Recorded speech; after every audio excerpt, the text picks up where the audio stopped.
Everyone और स्वागत करती हूँ आप सबको मेरे YouTube चैनल में।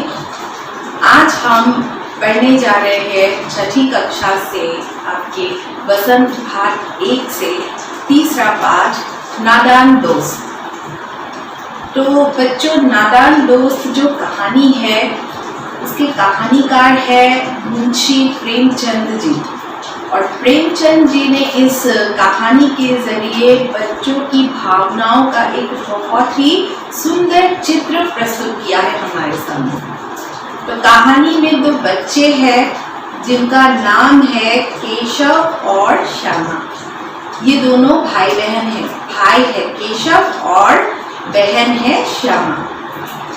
तो कुछ ऐसा होता है कि केशव और श्यामा के घर उनके कार्निस के ऊपर चिड़िया ने अंडा दिया था, जिसे कि देखने की बड़ी तमन्ना होती है दोनों बच्चों में, जानने की इच्छा होती है। जैसे कि बच्चों के मन में हमेशा एक जिज्ञासा बनी रहती है हर चीज़ के लिए, हर चीज़ उन्हें जानना है, हर चीज़ उन्हें समझना है।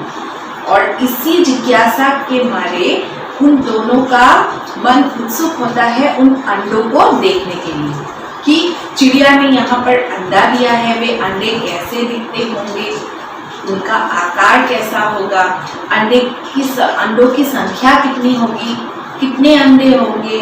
तो इन सब चीज़ों को जानने की उनमें काफ़ी जिज्ञासा बनी रहती है। और दोनों ही बच्चे, क्योंकि उनके घर पर उनकी माताजी, उनके पिताजी दोनों ही काफ़ी व्यस्त रहा करते थे। उनके पिताजी काफ़ी सारे पढ़ाई लिखाई के कामों में व्यस्त रहते थे। उनकी माँ भी अपनी घरेलू कार्य में हमेशा व्यस्त रहा करती थी सारा दिन।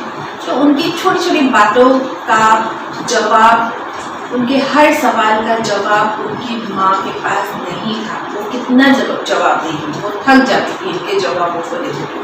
तो आखिरकार ये अपने साथ ही आपस में बातचीत करते हुए अपने सारी जिज्ञासाओं का हल निकाल लेते थे। तो जैसे कि कहानी का नाम है नादान दोस्त, यानी कि नादान बच्चों को क्यों कहा जाता है, क्योंकि उन्हें हर चीज़ की समझ नहीं होती है, ठीक है ना। और नादानी के चलते उनसे ऐसे कार्य हो जाते हैं नादानी में जिसका कि उन्हें काफ़ी बाद में पछतावा भी होता है।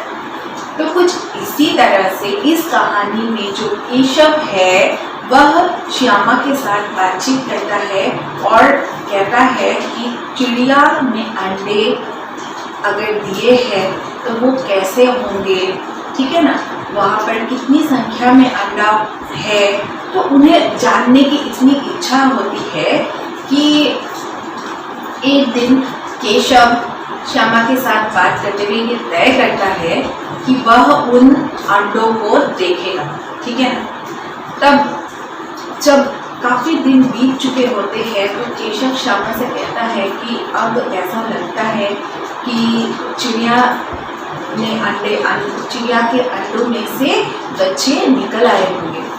और अगर बच्चे निकल आए हैं तो वो कार्निस जो है वहाँ पर सीधी धूप पड़ती है, तो बच्चे वहाँ पर धूप की वजह से काफ़ी तकलीफ में होंगे। और चिड़िया बेचारी उन बच्चों के लिए कहाँ से खाने पीने का इंतज़ाम करेगी। तो दोनों को इस तकलीफ के लिए काफ़ी चिंता होती है कि चिड़िया की इस परेशानी को, इस मुसीबत को अगर वे थोड़ी बहुत हल कर पाते तो दोनों ही बच्चे आपस में ये तय करते हैं कि हम उस कार्निस के ऊपर चढ़कर देखेंगे और उस चिड़िया के बच्चों को हम हिफाजत के लिए ऊपर एक परछाई जो है शामियाना बना देंगे, जिससे कि एक परछाई पड़े उन पर, ठीक है ना। और साथ ही हम थोड़ा सा चावल, थोड़ा सा पानी भी देके रखेंगे, जिससे कि चिड़िया को कहीं इधर उधर भटकने की ज़रूरत ना पड़े, जिससे कि उनके बच्चे भूखे रह जाएं। तो क्या होता है कि अब एक दिन केशव जो है वो श्यामा से कहता है कि वह स्टूल पर चढ़कर उन अंडों को देखेगा, ठीक है ना। और उनके लिए जो मदद के जो सामान है, उन सब सामान को वो वहां पर सही से रख देगा, ठीक है ना। और उनके लिए एक शामियाना भी लगा देगा जिससे कि वहां पर छाया पड़ जाए, सीधी धूप उन्हें ना पड़े। तो घर के एक स्टूल लेकर के कार्निस के ठीक नीचे रखा जाता है और केशव जो है वो श्यामा से कहता है कि तुम इस स्टूल को अच्छी तरह से पकड़े रखना, ठीक है ना। मैं ऊपर चढ़ूंगा और उन अंडों को देखूंगा कि उन अंडे में से बच्चे आए कि नहीं, ठीक है ना। और श्यामा से कहता है कि तू उनके लिए थोड़ी सी चावल, थोड़ा सा पानी का इंतजाम कर, ठीक है। और उसके लिए एक टोकरी का उसने बंदोबस्त किया कि वो उस टोकरी को उन अंडों के ऊपर रखेगा जिससे कि वहाँ पर छाया आ जाए और वहाँ पर उनको कोई परेशानी ना हो। तो इसी तरह से वे काफ़ी सारी चीज़ों का इंतज़ाम करते। एक पुरानी सी टोकरी जो कि फूटी हुई थी, उसमें एक छेद था जिसे कि केशव ने कागज के ये गोल बनाकर, कागज की गोला बनाकर उस छेद के अंदर डालते हुए उस टोकरी को ठीक करता है और श्यामा से कहता है कि अंडों के नीचे गद्दी बिछाने से ये अंडे सुरक्षित रहेंगे। तो श्यामा को कहता है कि तू पुरानी किसी कपड़े की जुगाड़ कर जिससे कि गद्दी बनाकर उसके ऊपर अंडों को रखा जाए। अब श्यामा क्या करती है, पुरानी धोती ले आती है और इसी धोती को नीचे केशव बिछाकर अंडों को उस पर डाल देता है और साथ ही थोड़ी चावल, थोड़ी पानी और ऊपर टोकरी को एक पेड़ की टहनी से, जो होती है ना पतली टहनी से अटका कर वह छोड़ देता है वहां पर। और अब उन्हें ऐसा लगता है कि उन्होंने चिड़िया के लिए काफी अच्छा इंतजाम कर दिया है। अब उनके बच्चे हिफाजत से वहां पर रह सकेंगे, चिड़िया को किसी प्रकार की कोई परेशानी नहीं होगी। परंतु होता कुछ और ही है। अब केशव और श्यामा जब घर पर नहीं होते हैं तो उनकी माँ को भनक लग जाती है। तो वो निकलकर जब बाहर जाती है और देखती है कि ये दोनों बच्चे चिड़िया के अंडों के साथ छेड़छाड़ कर रहे हैं, तो उनकी माँ उन्हें डांट डपट कर अंदर ले आती है और उन्हें दोबारा से सुला देती है। अब केशव की माँ उन्हें सुलाने के पश्चात वहां से जब चली जाती है, कुछ देर बाद श्यामा जाग जाती है और सीधा जाकर के वह उन अंडों को देखने जाती है कि उस समय तो भैया ने मुझे देखने नहीं दिया, अब मैं जाकर के देखती हूँ। जैसे ही श्यामा बाहर जाती है, देखती है चिड़िया के अंडे नीचे पड़े हुए, फूट गए, ठीक है ना। और श्यामा सोचती है कि अंडों से बच्चे निकलकर उड़ गए होंगे, ठीक है। और वो दौड़ कर आती है और केशव से कहती है कि भैया भैया चलकर बाहर देखो, चिड़िया के अंडों में से चिड़िया निकलकर उड़ गई है और अंडे नीचे गिरे हुए हैं। केशव आता है, केशव आकर के देखता है तो वो काफी दुखी हो जाता है और केशव अपनी बहन से कहता है कि चिड़िया के अंडों में से चिड़िया उड़ नहीं गई है, बल्कि वे अंडे नीचे गिरकर फूट गए हैं।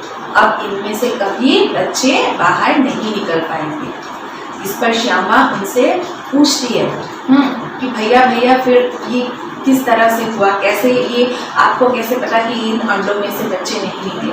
तो केशव कहता है देखो, इन अंडों में से जो अंदर का पानी था वो बाहर फूट कर गिर गया और यही पानी आगे चलकर अंडों के चिड़िया के बच्चे के रूप में परिणत हो जाते हैं। अब उन्हें काफी पछतावा होता है अपने किए पर। जब उन बच्चों की माँ आकर उन्हें दोबारा से डांटती है और कहती है कि अब जिसने ये काम किया उसी को पाप लगेगी भगवान की, क्योंकि चिड़िया के अंडे अगर कोई छू ले तो चिड़िया उन अंडों को दोबारा से स्वीकार नहीं करती है, ठीक है ना।